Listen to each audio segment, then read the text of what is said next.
Selamat pagi teman-teman dan Bu Agnes. Alangkah baiknya sebelum kita memulai pelajaran online, kita membaca renungan dan Injil terlebih dahulu. Bacaan diambil dari Injil Lukas bab 6 ayat 20-26. Pada waktu itu, Yesus memandang murid-muridnya, lalu berkata, "Berbahagialah hai kalian yang miskin, karena kalianlah yang mempunyai kerajaan Allah. Berbahagialah hai kalian yang kini kelaparan, karena kalian akan dipuaskan.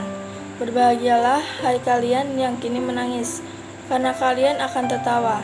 Berbahagialah bila demi Anak Manusia kalian dibenci, dikucilkan, dan dicela serta ditolak. Bersukacitalah dan bergembiralah pada waktu itu, karena secara itu pula nenek moyang mereka telah memperlakukan para nabi. Tetapi celakalah kalian orang kaya, karena dalam kekayaanmu kalian telah memperoleh hiburan. Celakalah kalian yang kini kenyang, karena kalian akan lapar. Celakalah kalian yang kini menangis.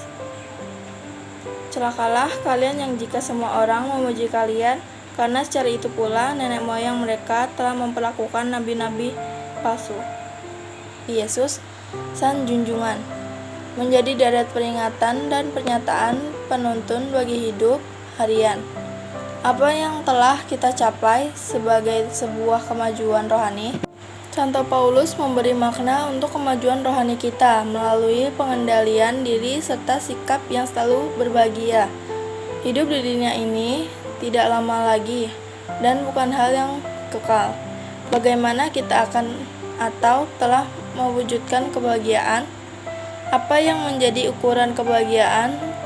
Santo Paulus mengundang kita untuk tidak menjadi marah dan selalu bergembira, berada dalam posisi hidup kita masing-masing dan mengarahkan hidup kita pada yang sejati, bukan yang sementara. Bagaimana caranya?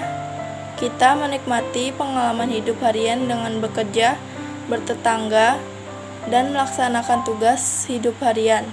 Saya kagum dengan umat yang dengan berbagai cara mengucapkan ketekunan dalam mewujudkan iman kepercayaan Katolik.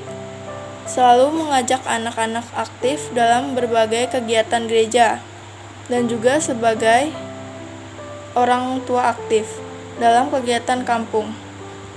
Apabila ada permasalahan yang terjadi di kampung, beberapa umat Katolik yang sudah tua dan atau dituakan di kampung dimintai tanggapan dalam mencari jalan keluar. Sanak saudara yang aktif dalam pengurusan Dewan Paroki menyadari bahwa keterlibatan dalam Dewan Paroki tidak cukup kalau hanya sejauh punya waktu sisa setelah kerja kantoran. Dengan berbagai cara, mereka menyatakan bahwa keterlibatan dalam kepengurusan dewan merupakan komitmen hati dan budi, bahkan juga merelakan kenyamanan keluarga ketika harus rapat rutin di paroki atau untuk menghadiri berbagai undangan. Keterlibatan di tingkat kevikepan, bahkan keuskupan. Butiran permenungan. Hidup sebagai orang Kristiani adalah kehidupan sebagai manusia baru. Kekhasan manusia itu ialah selalu berpikir dan bertindak menurut ukuran Tuhan Yesus Kristus. Sabda bahagia dan sabda celaka pada Injil Lukas hari ini menjadi ukurannya. Yang disebut bahagia ialah orang yang hidupnya selalu untuk orang lain, berkorban, bermati raga, rela menanggung penderitaan karena menjadi murid Kristus. Sedangkan yang celaka ialah orang yang taunya mencari enaknya sendiri, mau-maunya sendiri, memikirkan kepentingan sendiri. Bukankah mengumpat, marah, tolong menolong?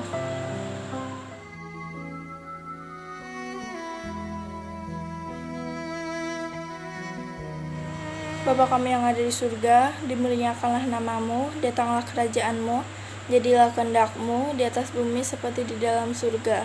Berilah kami rezeki pada hari ini, dan ampunilah kesalahan kami, seperti kami pun mengampuni yang bersalah kepada kami. Dan janganlah masukkan kami ke dalam cobaan, tetapi bebaskanlah kami dari yang jahat. Amin. Dalam nama Bapa dan Putra dan Roh Kudus. Amin.